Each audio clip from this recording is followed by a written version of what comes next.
Welcome to CEO's Library, the 1% bookshelf. Today we're diving into a game-changing concept that could revolutionize the way you approach success.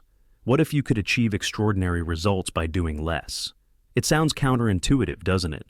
But that's exactly what we're exploring in today's episode, as we unpack the core concepts of Gary Keller's influential book, The One Thing. The surprisingly simple truth behind extraordinary results. I'm your host, and I'm excited to take you on a journey that could dramatically increase your productivity and success. We'll explore how to cut through the clutter, achieve better results in less time, build momentum toward your goals, dial down stress, overcome overwhelm, revive your energy, stay on track, and master what matters most to you. But before we dive in, let me ask you a question. When was the last time you felt truly focused and productive? When did you last feel like you were making significant progress towards your most important goals? If you're like most people, those moments might be rarer than you'd like. We live in a world of constant distractions, endless to-do lists, and the persistent feeling that we should be doing more. But what if the secret to extraordinary success isn't doing more, but doing less, with more focus? That's the core premise of The One Thing, and it's a concept that has transformed the lives and careers of countless high achievers. Whether you're an entrepreneur, a corporate executive, an aspiring leader, or simply someone who wants to get more out of life, the principles we're about to discuss could be the key to unlocking your full potential. So let's begin our exploration of The One Thing and discover how this deceptively simple approach can lead to extraordinary results. Our journey starts with what Keller calls the focusing question. This powerful tool is designed to cut through the noise and zero in on what truly matters. The question is this: what's the one thing I can do such that by doing it, everything else will be easier or unnecessary? Now, at first glance, this might seem like a straightforward question, but its power lies in its ability to force us to prioritize and identify the most leveraged action we can take at any given moment.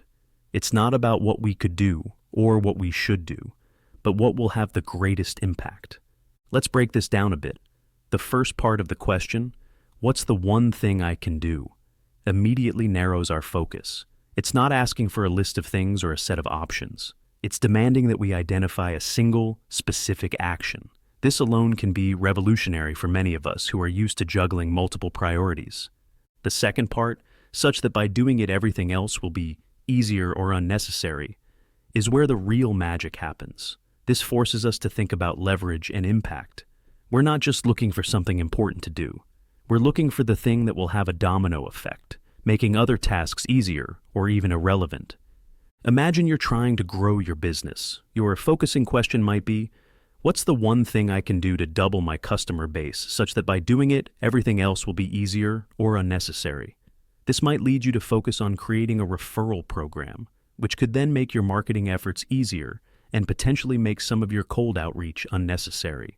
Or perhaps you're trying to improve your health. Your focusing question could be, what's the one thing I can do to improve my overall health, such that by doing it, everything else will be easier or unnecessary? This might lead you to focus on getting enough sleep, which could then make it easier to eat healthily, exercise regularly, and manage stress. The beauty of the focusing question is that it can be applied to any area of your life: your career, your relationships, your personal development, your finances. It's a versatile tool that helps you cut through the noise and identify what truly matters. But here's the thing. Using the focusing question effectively requires us to overcome some deeply ingrained beliefs and habits.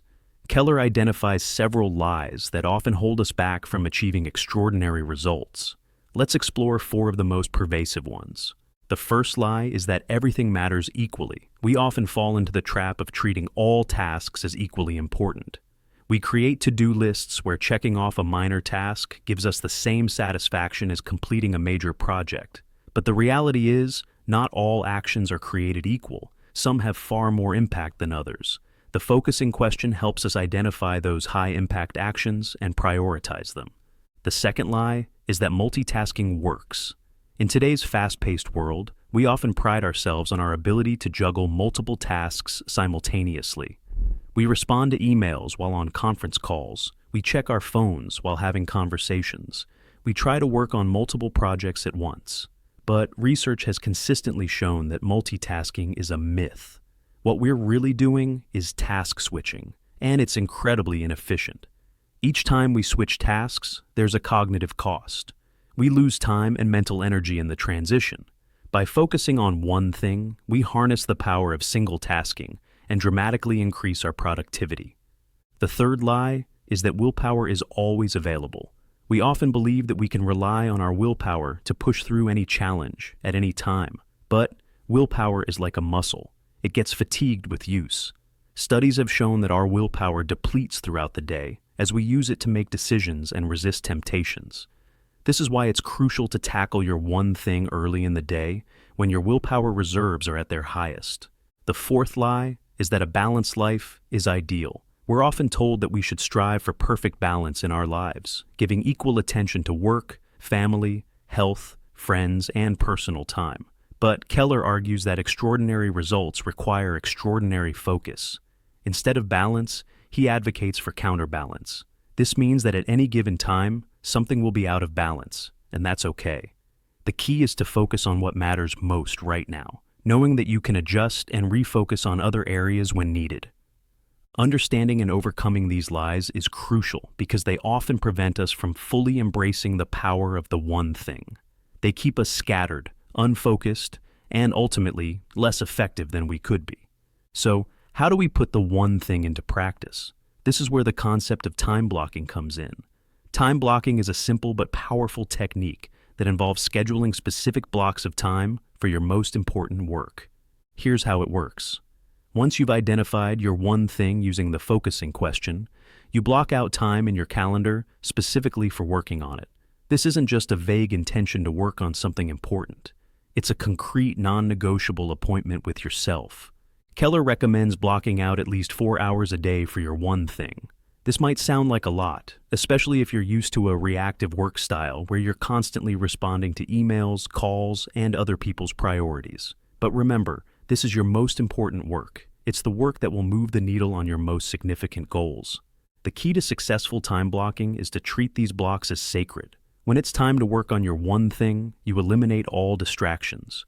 You turn off notifications, you close unnecessary browser tabs, you let colleagues know you're unavailable. You create the conditions for deep, focused work. It's also important to time block early in the day. Remember what we said about willpower?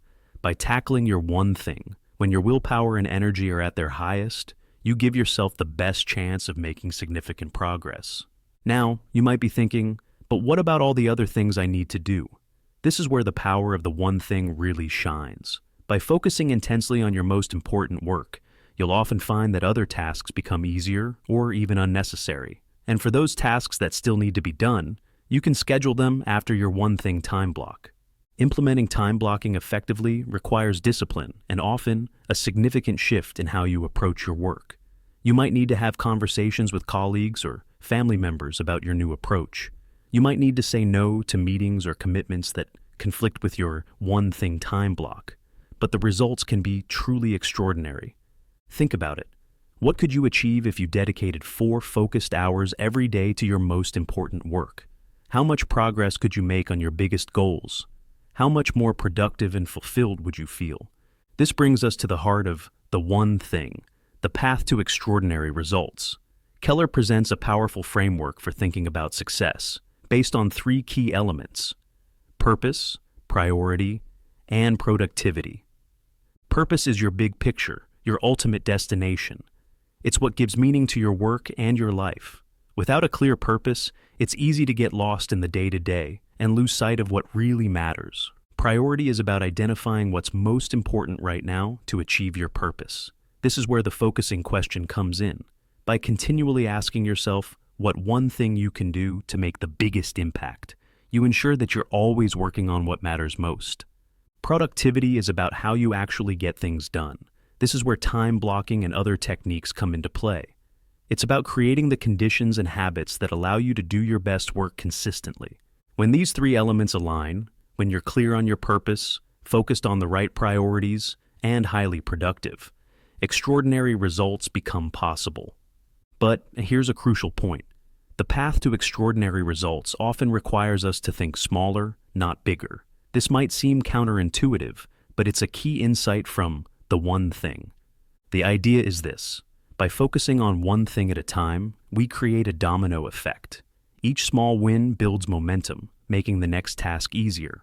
Over time, these small wins compound, leading to extraordinary results. Think about it like this: if you improve by just 1% each day over the course of a year, you'll end up 37 times better. That's the power of consistent, focused effort over time. This approach also helps us overcome one of the biggest obstacles to achievement: overwhelm. When we look at our big goals, they can often seem insurmountable, but when we break them down into small, manageable steps, when we identify the one thing we can do right now, suddenly progress becomes possible. So, as we wrap up our exploration of the one thing, let's recap the key takeaways.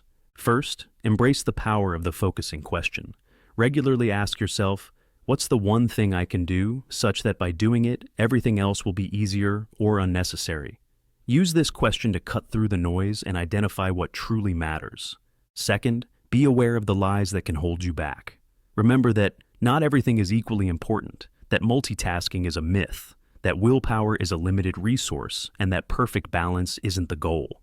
Third, implement time blocking. Schedule dedicated time for your one thing and protect it fiercely. This is how you turn your priorities into reality. Fourth, align your purpose, priority, and productivity.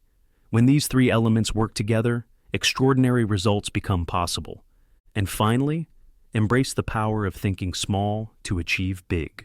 Focus on the one thing you can do right now, and trust in the compounding effect of consistent, focused effort over time.